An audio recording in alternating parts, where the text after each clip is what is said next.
എറണാകുളം അയ്യപ്പൻകാവിൽ ആളുകളെ കടിച്ച തെരുവുനായ്ക്ക് പേവിഷബാധ സ്ഥിരീകരിച്ചു. കഴിഞ്ഞ ശനിയാഴ്ചയാണ് തെരുവുനായയുടെ ആക്രമണമുണ്ടായത്. 2 യുവതികൾക്കും ഒരു യുവാവിനുമാണ് കടിയേറ്റത്. പ്രദീപ് ജോസഫ് നമുക്കൊപ്പം വിവരങ്ങളുമായി ചേരുന്നുണ്ട്. പ്രദീപ്, വലിയ ആശങ്കയുണ്ടാക്കുന്ന വിവരമാണിത്. ഇപ്പോൾ പോസ്റ്റ്മോർട്ടം റിപ്പോർട്ടിൽ റാബിസ് സ്ഥിരീകരിക്കുകയാണ്. ഈ കടിയേറ്റവരുടെ ആരോഗ്യനില എങ്ങനെയാണ്? അവർ നിരീക്ഷണത്തിലാണോ?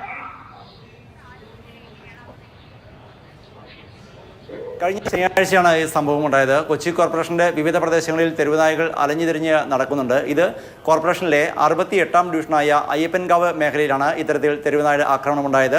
2 യുവതികൾക്കും ഒരു യുവാവിനും കടിയേറ്റു. കൂടാതെ മറ്റൊരു സ്ത്രീയെയും തെരുവുനായ ആക്രമിച്ചു. പക്ഷേ ഇവർക്ക് കടിയേറ്റില്ല എന്നതാണ് ആശ്വാസകരമായ ഒരു കാര്യം. അതേസമയം ഈ തെരുവുനായയുടെ ആക്രമണത്തിൽ പരിക്കേറ്റ എല്ലാവരെയും കണ്ടെത്തിയതായാണ് ഡിവിഷൻ കൗൺസിലർ അറിയിച്ചിരിക്കുന്നത്.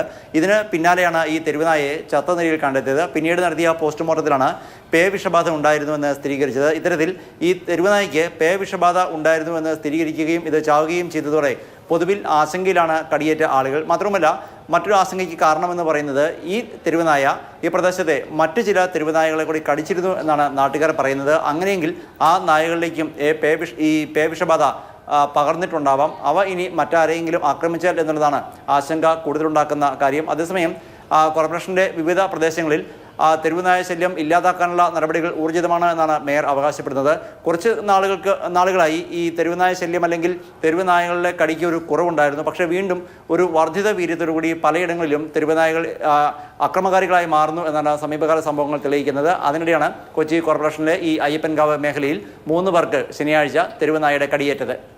ശരി, പ്രദീപ് ജോസഫാണ് വിവരങ്ങൾ നൽകിയത്.